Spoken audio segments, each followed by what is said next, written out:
এই একই জায়গা কতগুলো অ্যাক্সিডেন্ট দেখলাম। অনেক রাত গাড়ি চালাইছে। আসসালামু আলাইকুম viewers, welcome to my channel. You are watching NK Bakhtiar Zaman Sajib.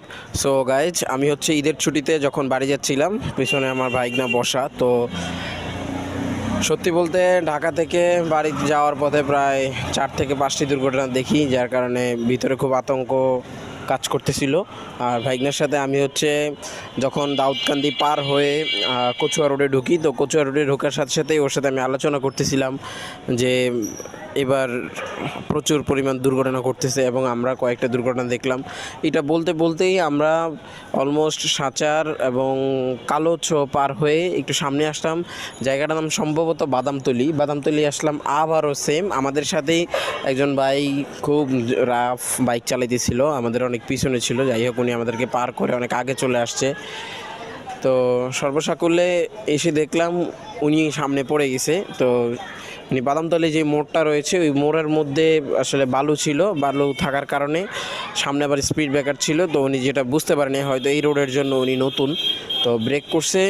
Break করার সাথে সাথে পিছনে এবং সামনের চাকা দুইটাই স্লিপ করে উনি পড়ে গেছে। আল্লাহ মাফ করছে, পিছনে ওরকম গাড়ি ছিল না, যার কারণে ওরকম ধরনের সমস্যা হয়নি। তবে এটা সত্যি যে উনি খুব রাফ বাইক চালাইতেছিল, যেটা আমাদের সাথে থাকা আরেকজন ভাই ওনার নিজের মুখেই বলছে। পড়ছে এই একই জায়গা কতগুলো অ্যাক্সিডেন্ট দেখলাম, সেম গাড়ি।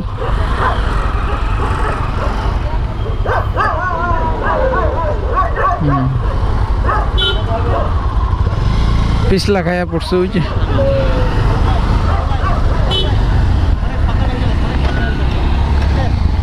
কি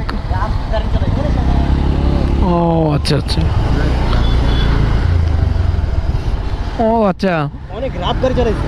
অনেক কল্পনা করে লাগছে, এত রাত গাড়ি চালাইছে। প্রথমে একটা হুচুট খাইছে, তখন আমি সামনে যেয়ে বলবো যে ভাই সাবধানে চালান। পরে দেখি আরো স্পিড টানতেছে।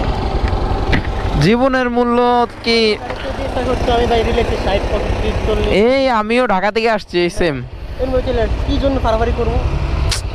ওই যে পড়লো সেম গাড়ি, আমার এই মডেলের গাড়ি দেখলাম, পালসার ডাবল ডিক্স। আল্লাহ মাফ করুক।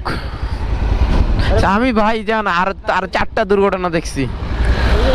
এই আস্তে আস্তে একটা পিক আপ পড়ে গেছে, হ্যাঁ, তারপরে পিক আপ পড়ে গেছে একটা, তারপর রায়ের বাগ পার হয়েছে, ওখানে হাজব্যান্ড ওয়াইফ এরকম রাস্তার পাশ দিয়ে স্লিপ খেয়ে পড়ে গেছে, রং সাইডে আসতেছিল, পড়ে গেছে। যাবো আমি হাজীগঞ্জ।